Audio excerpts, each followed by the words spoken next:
भाई जो गुरु वचन पे डट गए, कट गए फंद 84 के। शुभ कर्म बनेगा नहीं, अगले जन्म में फिर कुत्ते की उम्मीद पाएगा। आज चाहे कोई किसी देश का राष्ट्रपति है तो क्या बुरी बनेगी अपने साथ। देखो हम धन चाहते हैं, निर्धन के मन में एक कतल हो है कि धनवान सुखी। धनवान सोचता है राजा सुखी। अब आपको एक छोटा सा उदाहरण देता हूं। निर्धन क्या सोचता है कि धनवान सुखी होगा, राजा सुखी होगा। भाई और बहनों, हर प्रकार के उदाहरण हमें गुरुदेव ने सत्संगों में दे रखे हैं। अगर हम जरा सा कॉमन सेंस का प्रयोग करें, हम मार नहीं खा पाएंगे। यहां हमने धन की कामना नहीं करनी अपने गुरुदेव से, बिल्कुल भी। जिस हालत में गुरुदेव हमें रख रहे हैं, सहर्ष रहेंगे हम। जिस प्रकार नेकी को पता था कि तेरे बेटे की गर्दन काट दी गई है, उसके बावजूद भी अपने परमात्मा के लिए, अपने गुरुदेव के लिए भंडारा बना रही है, शब्द गा रही है, आंख में आंसू नहीं। और शम्मन को भी कह दिया कि आंख में आंसू नहीं आना चाहिए, नहीं तो गुरुजी भोजन नहीं खाएंगे। सोचिए, जिसका इकलौता बेटा और अपने बेटे को अपने हाथों से काट के और अपने भगवान के लिए भोजन बना रहे हैं, उनकी महिमा के शब्द गा रहे हैं, सिर्फ इसलिए कि हमारे गुरुदेव को कोई चोट ना पहुंचे, हमारे गुरुदेव को कोई दुख ना पहुंचे, कोई तकलीफ ना पहुंचे। हमने नेकी से शिक्षा लेनी है, सम्मान से शिक्षा लेनी है। हमारे जीवन में क्या गुजर रही है, क्या बीत रही है, हमारे गुरुदेव अंतर्यामी है, सब पता है। अपनी तरफ से हमने नहीं बताना। जैसे इन फिल्मों में हम देखा करते थे, किसी का पति एक्सीडेंट हो जाता था, किसी का लड़का एक्सीडेंट हो जाता था, वो औरत दौड़ के मंदिर में जाती थी, सबसे पहले शंकर जी का वो घंटा बजाती थी, उसके बाद में उसकी चौखट के ऊपर सिर मार मार के, हे माता मेरे ऊपर आपत्ति आ गई, हे भोलेनाथ, हे अंतर्यामी, मैं भी मर जाऊंगा सिर फोड़ फोड़ के। तो हमने ये ड्रामेबाजी नहीं करनी इस भक्ति पे। ये नौटंकियां, पाखंड है, ये अज्ञानी लोगों के काम होते हैं। हमारे गुरुदेव अंतर्यामी हैं, वो हमारी मन की बात को जानते हैं।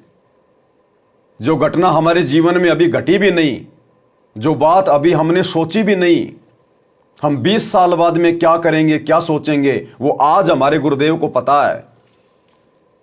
ये भूत भविष्य आदि अंत की जानकारी रखते हैं। तो भला इनसे हम क्या मांगें, इनको हम क्या बताएं। अपने गुरुदेव के सामने कोई प्रार्थना करना, भक्ति के अलावा, भक्ति के लिए हम लाख प्रार्थना करें, गुरुदेव दास मर्यादा में रहे, हे गुरुदेव आप सदा अपने दास के साथ में रहना, हे परमात्मा दास को भक्ति दान देना, ये तो लाख प्रार्थना करो, दिन रात करो। लेकिन गुरुदेव बेटा नौकरी लग जाए, हे गुरुदेव मेरा वो प्लाट है उसके ऊपर लोगों ने जो है कब्जा कर लिया, हे परमात्मा दया करो, हे गुरुदेव मैं बोरिंग करवा रहा हूं, मैं ट्यूबवेल लगवा रहा हूं, पानी हो जाए, हे गुरुदेव एक मकान बन जाए, हे गुरुदेव लड़की को लड़का नहीं हो रहा, 12 साल हो गए शादी को, वो लड़की को छोड़ने की कह रहे हैं। ये फालतू की ड्रामेबाजी हमने गुरुदेव के सामने पेश नहीं करनी है। बहुत कर ली हमने जब तक ज्ञान नहीं था, गुरु की पहचान नहीं थी। अब नहीं, अब साथ संगति से जुड़ने के बाद ये ड्रामेबाजी नहीं। अन्यथा फिर आप अपने गुरुजी पर अविश्वास कर रहे हो, आप अपने गुरुजी को समर्थ नहीं मान रहे, फिर आप गुरुजी को अंतर्यामी नहीं मान रहे, फिर परमात्मा नाराज होता। फिर ऐसे अब हमने वो गलतियां नहीं दोहरानी, हमने तो नेकी की तरह हिम्मत दिखानी है कि हमारे गुरुदेव को सब पता है। यदि वो हमें थोड़ी बहुत राहत नहीं दे रहे तो ये भी उनकी मर्जी है, अन्यथा परमात्मा तो सेकंड में घर भर दे। सुदामा के घर पहुंचने से पहले परमात्मा ने सुदामा पूरी रच दी। यही तो था वो परमात्मा, यही तो गुरुदेव थे। तो हमारे लिए क्या नहीं कर सकता परमात्मा? हम तो डायरेक्ट इनकी शरण में, सुदामा तो इनकी शरण में भी नहीं था। तो ऐसे समर्थ परमात्मा से, ऐसे अंतर्यामी से हम डिमांड करेंगे, हम भौतिक वस्तुओं की इच्छा करेंगे? नहीं। यदि आवश्यकता होगी परमात्मा समय से पहले वो वस्तु घर में रख देगा समय से पहले, चाहे कुछ भी कारण बने, कहीं से भी धन आए, कुछ भी कर देगा परमात्मा। जिस प्रकार सुदामा के घर में बच्चों के खाने के लिए आटा भी नहीं था, एक रोटी शाम की जो है बची हुई थी, सूखी रोटी, और वो रोटी सुदामा की जो स्त्री थी उसने छुपा के रखी थी कि रोटी एक है और बच्चे 4 हैं, कौन से को दूं, लड़ेंगे आपस में। और वो रोटी के लिए रो रहे थे, झगड़ रहे थे, और सुदामा परमात्मा का भजन कर रहा था, उस गरीबी में भी एकांत में जाके रो रहा था कि परमात्मा मैंने किसी जन्म में दान धर्म नहीं किया, जिस कारण से आज मैं इतना गरीब हूं। इतने में परमात्मा ने भगत की पुकार सुनी। अरे सुदामा, यदि उस जन्म में परमात्मा का भगत नहीं था तो क्या हुआ, पहले अनेकों जन्मों में तो आप और हमारी तरह वो भी मालिक का भगत था। उसी समय परमात्मा ने एक यजमान का रूप बनाया और बैलगाड़ी में और 4-5 दिन का सामान भर के और उसके घर पे छोड़ के चला गया।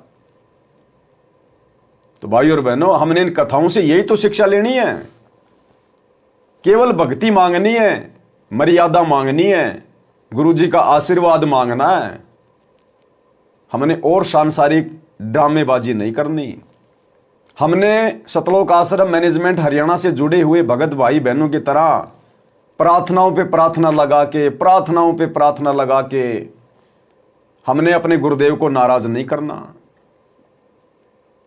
हमने तन मन से भक्ति करनी है, बाकी काम फिर भगवान का है। भाई जो गुरु वचन पे डट गे, कट गे फंद 84 के, कट गे फंद 84 के, कट गे फंद 84 के। भाई जो गुरु वचन पे डट गे, कट गे फंद 84 के, कट गे फंद 84 के, कट गे फंद 84 के। भाई जो गुरु वचन पे डट गे,